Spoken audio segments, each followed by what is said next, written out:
Alan Cater. Thank you very much.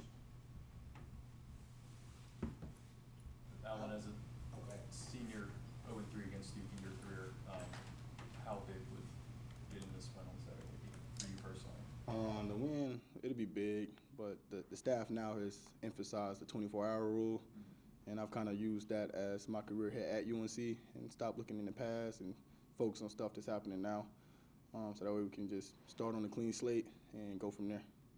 Can you explain the 24-hour rule? So, for instance, like this past weekend, you know, we had a hard-fought game. We went all the way down to the wire, but you can't wallow in that forever, you know. So after that 24 hours is up, it's time to start focusing on the team that you got next and seeing what you can do to make yourself better. How much harder was it to implement that rule coming off a game that went 6 overtimes compared to, you know, the other losses you guys have had this year? I would say it wasn't really that hard, only because when you have a team around you that makes things a lot easier. The bond that we have is so close that it makes everything feel a lot better to just say, okay, we got to put things down, see what we did wrong, make the corrections, and then focus on what we got next. So I would say it was that 24 hours was rough, but once the 24 hours was up, it's time to focus on what we got next. Are you content with the responses you guys have shown in practices so far? I would say after today's practice, I think we're on the right track. What would you define your role in this defense? You kind of play that outside linebacker, defensive end. I'm all over the place. I would say that. Sometimes I'm playing the 3, sometimes I'm playing the 4 or 4-eye, a 5. Every now and then I may be in coverage, but I'm just doing what Coach wants me to do, and we're gonna do whatever we can to help this team win. You mostly line up on the defensive line. Yeah, it just depends on what down it is, basically.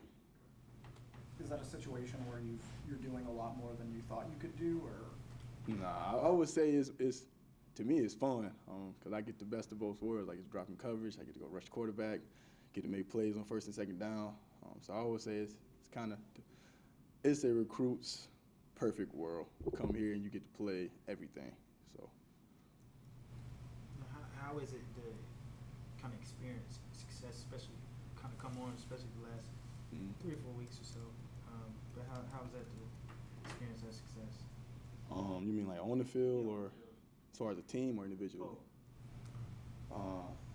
As a team, I would say we prepared a lot for that over the summer with Coach Hess. You know, we trained ourselves getting used to winning.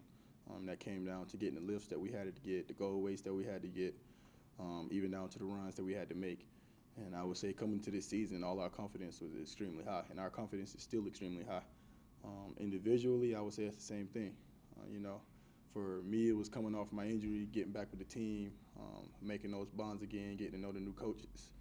But it still came down to the same thing. You know, we're going to teach you how to win. We're going to get you guys' confidence up, and then we're going to go into this season with 100% confidence, and we're going to go from there.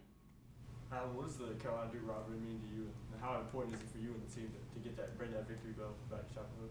For me, it's a last chance thing, you know. So this is my senior year. It'll mean a lot to win the game.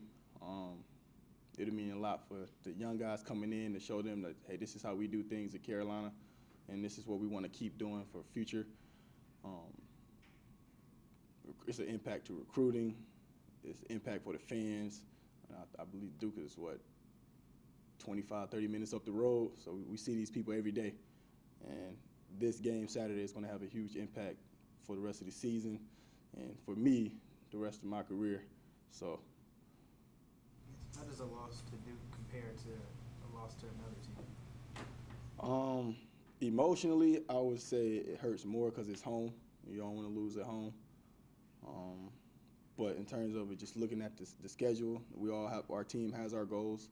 We have what we want to do and what we need to do. So in terms of the team goals, it hurts the same because we know what we want to do as far as winning, and losing, period, it doesn't feel good. What has it been like around here for the past 3 years that you played them and you come up short, you know, in that particular game?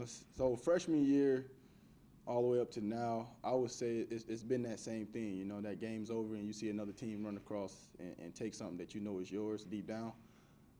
It just adds more fuel to the fire. So it's going to be a great game Saturday. I think both teams are going to prepare very well, and I think all the coaches are going to do everything that they can to put us in the best places, and the same goes for Duke as well. So. What have you seen when you look at Duke's offense that may concern you some? The only thing this year differently is the fact that they added a little bit of option. So they might have been digging in Georgia Tech's playbook recently, but I would say that'd be the only thing. On the topic of versatility, Jeremiah was talking a lot about how Dominique has played also all over and how he's covering slot guys. How helpful is it for him to have that athleticism, I guess, to do that? This is what I would say. Bateman is a mad scientist. Coach Bateman is a mad scientist. He's going to find out what we're good at, and he's going to put us in the best situations to do that. And D. Ross is the perfect example of that. He can play inside, play outside, cover tight ends, cover slot receivers, cover the backs. And even to play spot over the quarterback, he can do that. And we got guys at that position, guys at other positions that can do the same thing. Have you gotten to know anything more about Bateman since the season started that you didn't really know before in the spring? He's a huge family man. Coach Bateman is a very huge family man. And he grew on us very quickly in terms of just being one of the guys. You know, he's a great coach. Looking at pro potential, the NFL is obviously trending this way too. Do you feel like that versatility is just another thing to add to one's resume? Say the beginning question again? To get to the NFL, having that versatility. I think it helps. Our coaches tell us all the time, you know, scouts always want to know if you played on special teams or what all have you done other than the position that you're playing. So definitely being versatile in different aspects of the game does help. Why did you end up picking UNC? If I remember your career, you flipped kind of late. You were late to flip.